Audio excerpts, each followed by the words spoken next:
इस फोटो में देख रहे होगे कि a women is feeding a poor man carrying her child. तो इस फोटो की खासियत ये है कि ये 30 मिलियन यूरोस की बिकी थी। अब इस फोटो के पीछे की कहानी ये है कि जो आदमी है ना, ये ना इसे सज़ा दी गई थी भूखा मरने की। इसे मतलब डेथ टू स्टारवेशन दिया गया था, क्योंकि ना इसने एक ब्रेड का बंडल चुराया था। तो लुइस 14 के राज में फ्रांस के अंदर तो इसे भूखा मरने की सज़ा दी गई थी। तो जब भूखा मरने की सज़ा दी गई तो ये जो औरत है ना, ये इसकी बेटी है। मतलब जो आदमी है जेल के अंदर वो उसका बाप है। तो अब ना उसे रोज़ अलाउ था कि अपने बाप से रोज़ मिलने आ सकती है जब तक उसकी डेथ नहीं हो जाती है। तो जब जब तक डेथ नहीं हुई तो भाई रोज़ मिलने आती थी, रोज़ इसे फीड करती थी। और वही जो उस बच्चे का जो फीडिंग का टाइम था, वो उस फीडिंग का प्रोडक्ट था, वो उस बाप को दिया जा रहा था।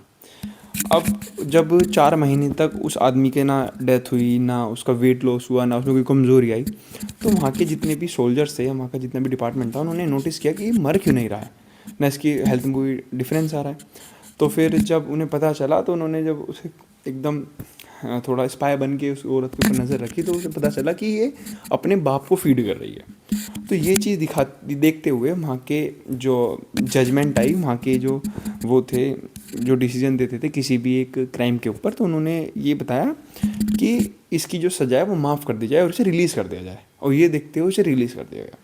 अब ये पूरी कहानी हमें ये दर्शाती है कि एक वुमेन का जो कंपैशन होता है, जो लव होता है ना, एक काइंडनेस होती है किसी भी अपने के लिए, जिसे जिसे वो प्यार करती है, या उसका बाप हो, या उसका भाई हो, या ऑफकोर्स या उसका स्पाउस हो, या दोस्त हो, जो जिसे वो दिल से चाहती है, तो वो उसके लिए कुछ भी कर सकती है, किस हद तक भी जा सकती है। अब बहुत से लोग बोलते हैं कि इसे अलग नज़रिए से देखेंगे, बट लेकिन वो है ना कि everything is fair in love and war का तो मुझे पता नहीं, लेकिन यहाँ पे it is fair in love of course, क्योंकि उसने इनडायरेक्टली तो अपने बाप की जान बचाई ना, कि भाई हाँ, जो इंसान भूखा मर रहा है उसे उसने ज़िंदगी दे दी दोबारा से, क्योंकि भाई वो उसकी नीड थी उस टाइम पर। अब ये हम किस नज़रिए से देखते हैं कि हाँ, एक बाप की नज़र से देखते हैं, एक बेटी के नज़रिए से देखते हैं, ऑफ कोर्स वो भी उसका बाप है। अब कहते हैं कि एक वेस्टर्न कल्चर में ऐसा हो सकता है, हमारे यहाँ नहीं हो सकता, बट ये बात अलग है। बट ये तो कंपैशन दिखाता है एक वुमेन का किसी भी एक अपने लव्ड वंस के लिए।